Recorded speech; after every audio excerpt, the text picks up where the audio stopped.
Hello everyone, I am Dharti Makwana from the Department of English, Maharaja Krishna Kumar, Bhavnagar University. So today I am going to present about The Birthday Party as a modern play by Horald Pinter. So let's see.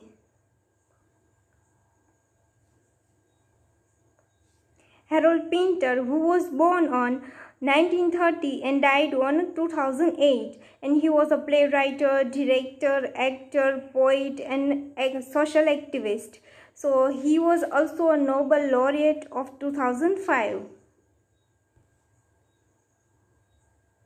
And his play noted for non-conformist stance and political undertone, and he defined conventional tropes of literary writing, open-ended plot and sequence and ambiguous themes in his plays. So the sequence and silence, pauses, and which is all the aspects we can find in the work of Pinter, like the betrayal, the room, the homecoming, the birthday party. As a homecoming is also a famous work of Pinter, as your writing absolutely fascinated me, as Noel Coward has said that. So he was also fascinated by this work, the homecoming. And here are some of the modern aspects of the play, as why the birthday party has a modernist, you can say, the aspects or elements. So the inherent ambiguity of human nature.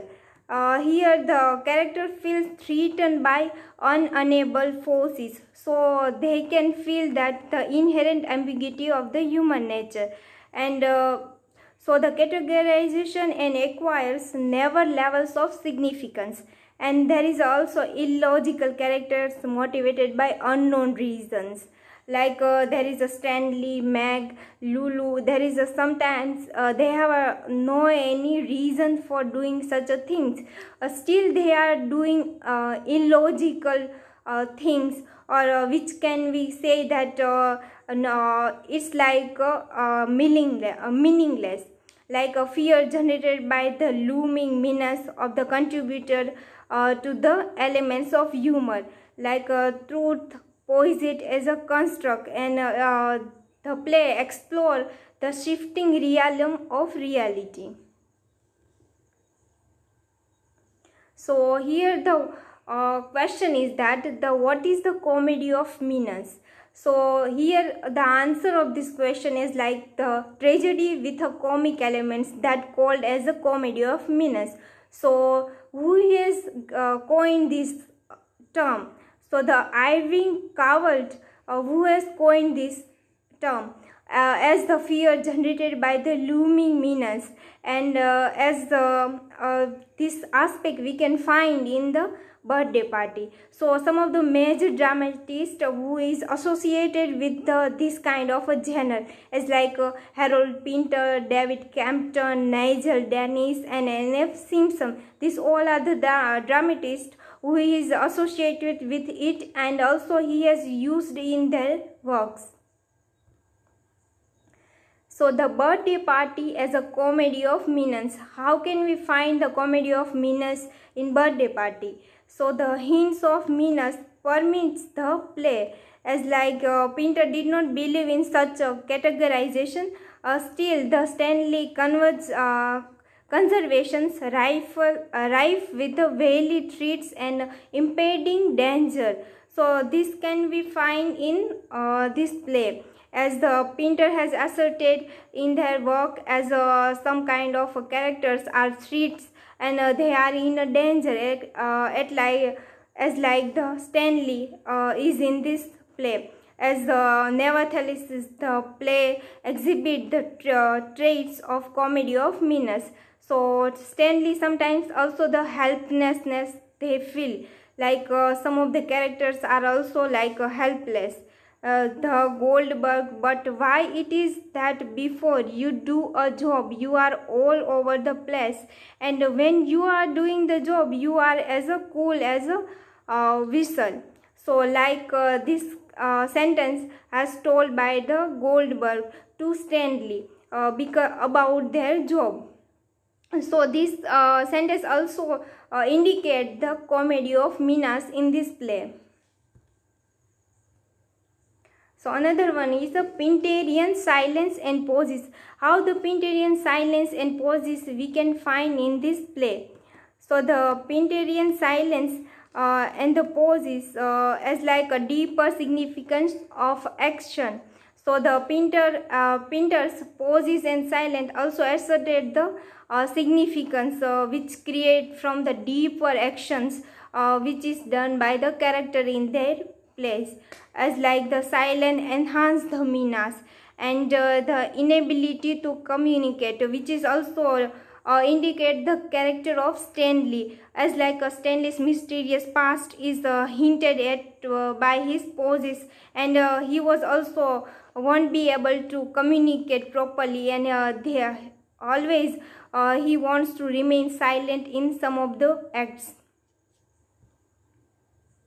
As some of the literary elements of the play as like fluidity of identity. The fluidity of identity we can find in the Pinterian pauses and Pinterian silence, as like it become a major trope in Pinterian plays, and it misleading of Meg by Goldberg and Macon, as like Stanley is almost maniacal in his attempt to hide his identity, as like always he is changing their names at every places, like same the various names adopted by the Goldberg.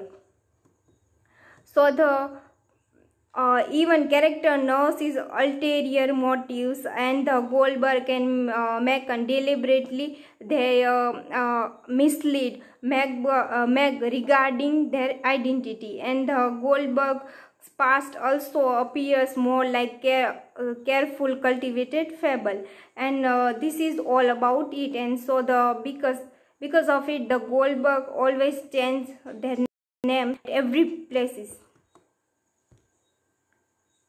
It's like another one is apathy and changes.